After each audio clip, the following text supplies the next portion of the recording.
carrot tail or viper gecko. I actually forgot the scientific name, which should probably come to mind after I stop the video. Obviously the carrot tail comes from that very chunky little tail. Very tame little geckos, comparable to my leopard geckos, to be honest. And it's actually a better view. They can be a little jumpy like that, but it's nothing I would worry about. I mean, at least I don't. They're quite easy to deal with. Obviously, because they're such a small gecko, you don't want to scare them or, have too many rough movements around them. So as you can see, even me putting my big hand in front of him does not startle him that much. Him or her, actually, I'm not sure about the gender, but as you can see, pretty beautiful. High contrast colors on these geckos. Obviously they are from arid or desert like environment. They love heat, similarly to a leopard gecko, not high heat of a desert habitat, but definitely a warm environment.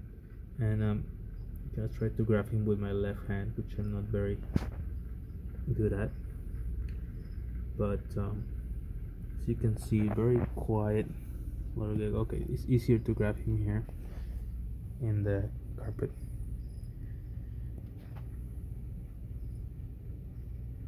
Look at that, just hanging there. Look at those beautiful colors too,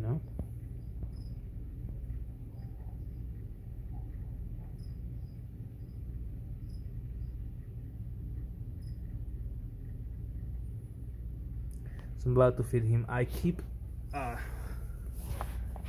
couple in here. It's a tiny enclosure. It's like a 5.5 gallon enclosure, and they do perfectly fine in this small enclosure, which is great. I love small geckos that don't require a lot of space. Obviously, you always want to give a lot of surface area for your animals, and by surface area, if you don't know what that means in the reptile world, it means a lot of things inside the enclosure. So I have a couple of cork bark pieces that work as heights. So there's one large one on the floor, one small one on top.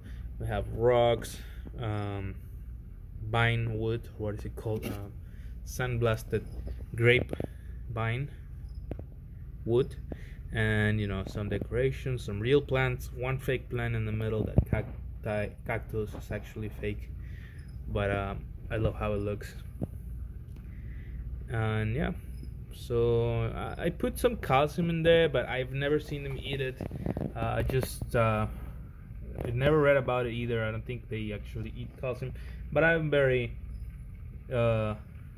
open-minded, and I want to see if they ever do that, because it wouldn't surprise me any desert animal would some from time to time eat some substrate just to get some calcium out of it. Nature is very like that, very open-minded, let's say. So so anyway, we're gonna feed them in a minute, and beautiful creature to have.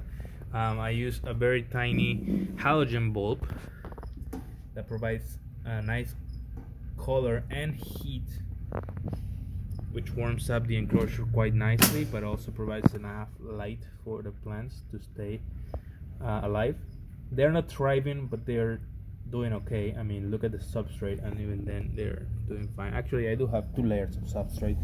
You can't see it here, but